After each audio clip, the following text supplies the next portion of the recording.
حضور علیہ السلام نے ارشاد فرمایا کہ بندہ کہتا ہے میرا مال، اس کے مال تین ہیں۔ ایک مال وہ جو اس نے کھایا اور ضائع کر دیا، دوسرا اس کا مال وہ ہے جو اس نے پہنا اور پرانا کر دیا، اور تیسرا اس کا مال وہ ہے جو اس نے آگے بھیج دیا۔ فرمایا باقی اس کے وارثوں کا ہے، اس کا نہیں ہے۔ اس لیے ہم راہ خدا میں خرچ کرنے کا مزاج بنائیں، اس سے مال گھٹتا نہیں ہے، اس سے مال بڑھتا ہے۔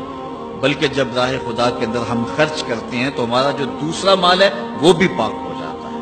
اللہ کے محبوب کا ایک فرمان سنیے جس کو حضرت حسن بصری رضی اللہ تعالیٰ عنہ بیان کرتے ہیں۔ فرمایا کہ اپنے مال کو، اپنے اموال کو زکوٰۃ سے پاک کرو اور اپنے مریضوں کا علاج صدقے سے کرو، اور جب مصیبتیں اور بلائیں تمہارا رخ کریں تو پھر دعا سے اور اللہ کے حضور زاری سے اللہ کی مدد چاہو۔ آج ہم صدقے کا مزاج بہت کم کر چکے ہیں۔ اسی زمانے میں ایسا ہوتا تھا کہ جب کوئی بیمار ہوتا تھا تو سب سے پہلا کام لوگ یہ کرتے تھے کہ صدقہ دیا کرتے تھے۔ ڈاکٹر کے پاس پھر جایا کرتے تھے، حکیم کے پاس پھر جایا کرتے تھے، سب سے پہلے اس کی جان کا صدقہ دیا کرتے تھے۔ صدقہ قضا کو بدل دیتا ہے، تقدیر کو بدل دیتا ہے۔ صدقہ سے اپنے مریضوں کا علاج کرو۔ اصل ڈاکٹر کے پاس جانا، علاج کروانا سنت ہے، اس کی ممانعت نہیں ہے، لیکن یہ بات ہمیشہ ذہن میں رکھیے گا کہ ڈاکٹر کے پاس دوا ہے، شفا نہیں ہے۔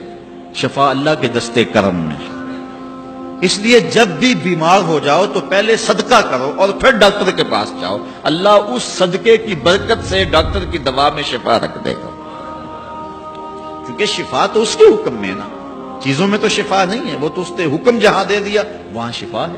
حضرت موسیٰ علیہ السلام کے پیٹ میں درد کا احساس ہوتا ہے تو کوہ طور پہ چلے گئے، کیسے جلیل القدر نبی تھے، اللہ سے ڈائریکٹ رابطے تھے، اور جا کے کہا مالک میرے پیٹ میں درد ہو رہا ہے۔ اللہ اکبر۔ گھر کے نجی معاملے بھی رب سے ڈسکس کرتے تھے، اور کوئی جو ہے وہ ایسی چیز ہوتی وہ بھی رب سے ہی عرض کرتے تھے۔ کہا میرے مالک میرے پیٹ میں درد کا احساس ہو رہا ہے، دوائی کی پوری لینی ہے تو وہ بھی جا کے کوہ طور سے رب سے ہی لیتے تھے۔ تو اللہ تعالیٰ فرمایا فلان جنگل میں چلے جاؤ، وہاں اس شکل کے پتوں کی ایک بوٹی ہے، اس کو توڑو نچوڑو، اس کا پانی پیو، تمہیں شفا مل جائے۔ حضرت موسیٰ علیہ السلام گئے اور جا کے بوٹی کو توڑا نچوڑا، پانی پیا، شفا ہو گئی۔ کچھ عرصہ بیتا، دوبارہ اسی طرح کا درد جاگا۔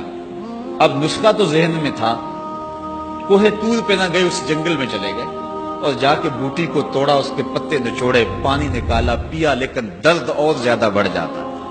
پھر دوبارہ آئے کوہ طور پہ، کہا مالک میں نے اسی درد پہ دوبارہ وہی بوٹی کا پانی پیا ہے لیکن درد بڑھ گیا ہے۔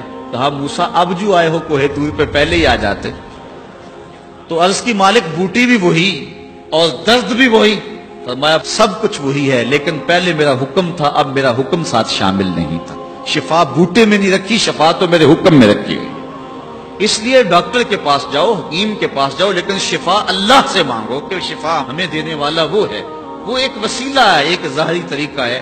حضور علیہ الصلوۃ والسلام اللہ اکبر کیا خوبصورت ارشاد فرما رہے ہیں، حسنوا اموالکم بالزکات، اپنے اموال کو زکات سے پاک کرو، وداووا مرضاکم بالصدقہ، اور اپنے مریضوں کا علاج صدقے سے کرو، واستقبلوا امواج البلاء بالدعاء والتضرع، جب مصیبتوں اور اذیتوں کے طوفان تمہاری طرف منہ کھولے ہوئے آئیں تو اس وقت اللہ سے آہوزاری کرو، اللہ کے حضور دعا کرو، التجا کرو اور اللہ سے مدد مانگو۔ وہ بلاؤں کے رخ کو موڑ دے گا، وہ مصیبتوں کے رخ کو پلٹ دے گا تمہاری جانب۔